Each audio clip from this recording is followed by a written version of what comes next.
Hello and good afternoon, everyone. I'm day weather meteorologist Don Watzel with your afternoon video update for Thursday, February 11th. We've got a lot to unpack in this edition, so let's get right to it. We've got bitter Arctic cold that's been sitting and swirling over northern and northeast sections of the state this week.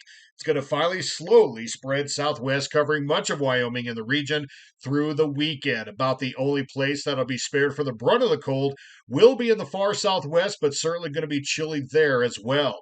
We are also going to introduce heavy mountain snow starting tonight and continuing much of Friday with additional bouts of high elevation snow throughout Saturday and early Sunday. Meanwhile, light to moderate snow will spread over much of the plains, with some of the heavier mounts in the far northern plains and valleys spreading to the east central and southeastern plains, coming in two different waves, one on Friday and one Saturday night into Sunday.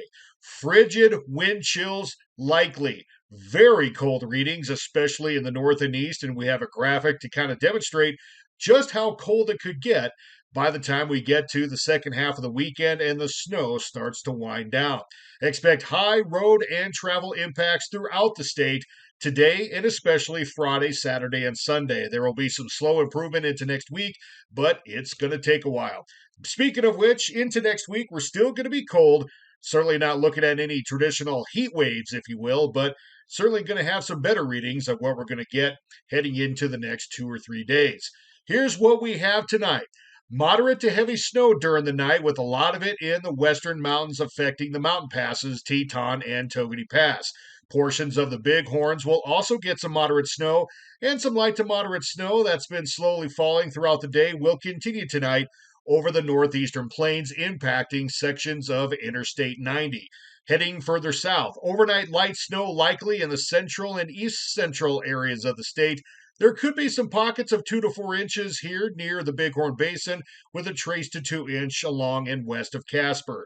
In the far east and southeastern plains, could get maybe an inch to 3 inches in some spots. Meanwhile, along and west of the Laramie Range and the foothills of the Snowy Range, could see some moderate snow amounts that could range from 2 to 5 inches here, maybe up to 3 to 6 inches here. Meanwhile, during the day, we still had some strong wind gusts along I 80. This is the section that's so far been spared the brunt of the cold that we've had, but it will get its taste come Friday and the weekend.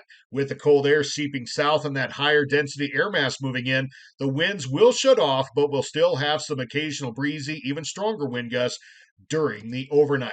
Then for Friday, rounding out the work week, heavy mountain snow continues through early Saturday. Heavy amounts in the high elevations, amounts could exceed a foot, and that's new snow come Saturday morning in the Tetons, Absarokas, and western mountain sections. Meanwhile, moderate snow will continue in the valleys, pockets of light to moderate snow over the adjacent plains. This will create, of course, slick and snowpack roads. Another heavy impact area will be the far east, central, and southeastern areas of Wyoming. This does include the far eastern plains and also south near Cheyenne. Could also affect the Laramie Valley and areas along Casper towards Douglas along I 25. This hatched area could see the most snow through early Saturday with 3 to 6 inches possible. Elsewhere, we're looking at maybe 2 to 4. Again, slick, snow-packed roads and areas of black ice will be an issue. Lighter snow amounts bisecting the state from the southwest towards the northeast. It doesn't necessarily mean we won't get pockets of moderate snow, but generally should stay lighter with just frigid Arctic air sitting overhead. We could see 1 to 2 inches, again, pockets of over 2 inches through Saturday morning. Taking a look at the bigger picture, here's what's going to cause all the excitement for the next few days. This is an upper level map of the atmosphere at about 2 o'clock Friday afternoon.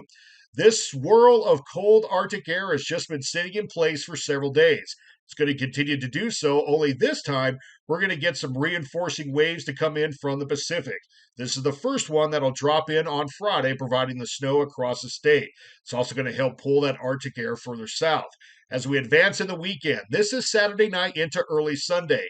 A very similar, more open but slightly stronger trough will help push some of that Arctic air further into the Rockies. And as we do, it will create an overrunning snow event. These troughs, the first one and this one coming in later in the weekend, have a lot of moisture with them, and that will create pockets of moderate snow on the plains, heavy snow in the mountains, and some potentially decent snowfall amounts through early Sunday. What do the snowfall amounts look like?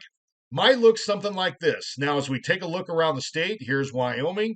We see some pretty high snowfall potential, especially over the western mountains, the southern mountains, and the pockets of the east central plains. Now, this assumes a very high snowfall ratio of about 30 to 1, meaning we need about an inch of water to create 30 inches of snow. While these numbers may be a little overdone, if you cut them in half by about 2/3, we still have some pretty good snowfall amounts. Could see maybe pockets of 4 to 8 inches here, maybe over 6 to 10 inches over the higher elevations of southeast Wyoming. Mountain areas looking to get over 2 feet in the south and southwest. These snow amounts might be a little overdone, but a few inches could still be possible, impacting travelers, especially come Saturday night and into Sunday. Once the snow tapers off, we really have to worry about the cold. This could be the coldest night, Saturday night into Sunday. These are actual air temps, forecasted lows at about 5 a.m. on Sunday. Minus 24 degrees in Gillette, minus 26 degrees Buffalo to Sheridan. Elsewhere, we've got pockets of negative teens here in the central part of the state, negative teens along Interstate 80, and barely getting above zero in the far southwestern plains. Again, when you add light winds, even with this cold air, it doesn't take much to create some dangerous wind chills. We could be looking at that, especially into Sunday morning. This is a forecasted impact map of potential apparent temperatures, otherwise wind chills, early Sunday. Minus 40s here in the far northeastern section of Wyoming, minus 30s, and a few minus 40s here.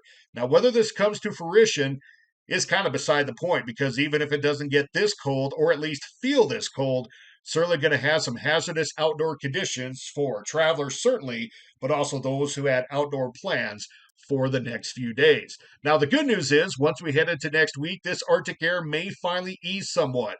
Again, as I said at the beginning of the video, we're not looking at a traditional heat wave, but when we're on this end of the spectrum, any type of warm up will certainly feel like it. Could be looking at combinations of single digits and teens into Monday, teens and 20s into Tuesday, maybe some 30-degree readings returning by the middle to latter part of next week. Thanks for listening. If you have to travel or be outdoors the next few days, take the proper precautions to avoid frostbite. Thanks for listening and watching. We'll talk to you again next time.